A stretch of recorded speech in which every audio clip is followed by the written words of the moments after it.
Morning guys, welcome back to the channel and welcome back to another video on a Renault 5 Turbo. In today's video we found more rust. I wasn't going to film today, I'm just not in the mood for it. There's a lot of mucking around. I stone chipped the seals and the arches. The rest of the inner wings are black. I've done it all in black first. I had one can of black and one can of white. So I blacked it all and then I went over it in white because I'm going to paint red in where the white is, if that makes sense. So all of that underneath there will be red, and in there obviously it'll be red. I've removed the filler cap bit, the rubber bit around the fuel cap, and I found some questionable movement and I have dug it out and we have more rust in a very delicate area. I don't quite know what the best way is to tackle this. I haven't made my mind up yet. It's going to be very, very hard to make plates for this. So I don't know what the hell is going on yet, but I'll figure that out. I got a non-COVID haircut yesterday. Me and Dave went down to Turkish barbers and had a bit of a trim up and a haircut, and it was nice. And today I come in at sort of a few bits out, got this stone chipped and started sanding all the last bits down, getting it ready for primer. I found a few pinholes in a bit of filler that I had on the roof on that little ding, so I blocked that down. I've put a little skim of dolphin glaze over that, so we've got to block that down. I've pretty much gone round, sanded everything by hand that I need to do, so we're getting pretty close to bagging this up and getting some primer around it. And then I noticed this, so I'm going to make my mind up, find out how we're going to tackle this, and then I'll see you in a bit.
There we go. So we've got a plate in behind, and then in between the crap metal there and there, what I've done is welded in between it, so it's welded to the back plate and the back plate's welded onto this. And now what we do is we go in, fill in the holes, grind it down some more. If it needs filling in more, then we fill in some more, but we're now back to having the solid piece in there now. So that's what we're after. So what I'm going to do now is go and fill in these little holes, linish them down, and then see where we're at, and I'll be back in a bit.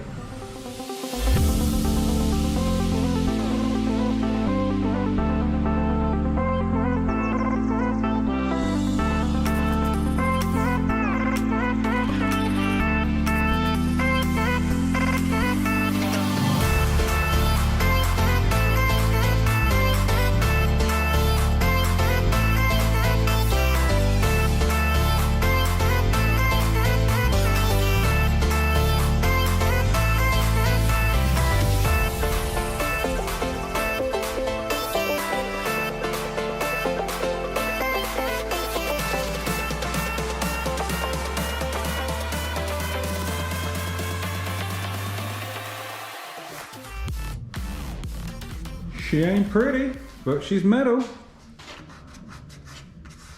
It's a lot better than having all blown out, all rusty holes around there. It's actually metal again now, which is a hell of a lot better than rust. Yeah, just keep I mean, you could carry on and on and on and sort of make that nice, keep filling in the holes and stuff, but I'll put a little skim of fiberglass around that. Fiberglass is not porous. And then, yeah, sand that down. And then, hopefully, that is it. No more rust. Yeah. We're getting there. We're getting there. I'd like to get this all bagged up, primed tomorrow. Fingers crossed that'll be all sorted.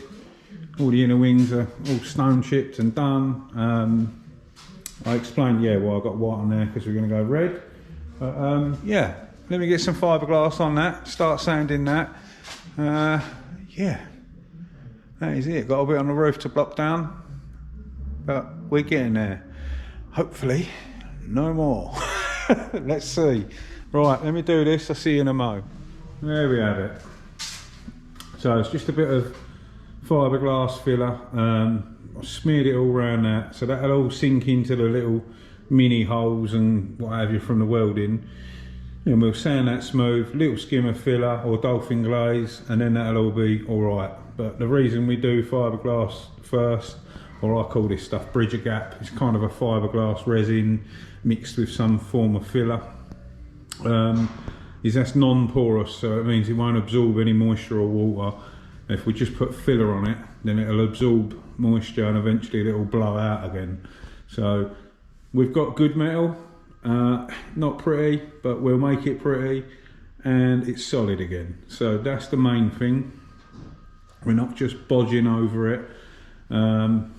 We've addressed it correctly, and it's as good as it's gonna get unless we cut all this out, which is not what we want to do, because who's got a rear quarter? No one. This is the issue. So we're trying to make a best of a bad situation, but I do honestly think that is it. I mean, we've got any more welding. I think we're all good. So I'm happy. Finally, we're getting somewhere.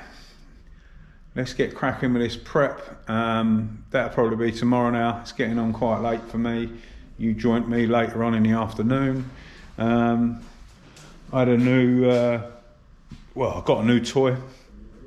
I had I suppose they're a sales rep. I had a guy come out from a company called Stack Gun. I'll try and show you this somehow. Bear with. And I'll put this down. Maybe here. Basically, he was giving me a demo on anti-static guns, basically. So all of the panels that you muck around with and wipe and all of that, I get like a static charge in them. So in here we get loads of dirt nibs, but there is a way of reducing that quite a bit, and he's sort of running me through and showing me the proof, sort of how these things work, and he's left one here for me to demo and use and see whether I want it. These from a company called Static Solutions. They do this one and an orange one called Stack Gun. Stack Gun is like a, I don't know what the wording is, but it's like compliant, flame proof, blah blah blah proof and all of that. Perfectly fine for your spray booths and everything. And this one is their cheaper version, exactly the same technology inside, does exactly the same thing, but made out of cheaper body and stuff, and it doesn't meet all of the insurance approved regulations. But let's face it, I'm in an absolute, well, the only word to call it, piss hole. I'm not in no posh 50 grand booth doing loads of insurance work, so it doesn't bother me. The other one's a few grand, and you can rent it if you want to, and this one's £1,000. You can buy it and you can rent this one, to be honest. So this one's perfectly adequate for me. I'm going to give this a go when we do some painting, and the demonstration that he showed me was wicked. It just proves how much static is on the panels once you've touched them. and dust just sort of seems to leave it.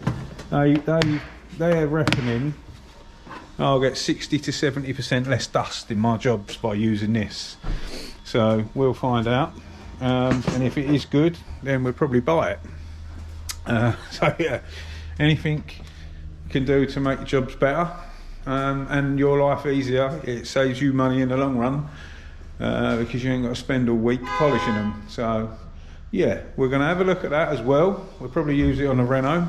I've got some other jobs to do as well as the Renault, so we'll crack on with that. And this, I want to get this primer tomorrow. So yeah, that is it from me today. As always, a massive thanks for watching, and we'll see you very soon on the next one. Stay safe and be lucky.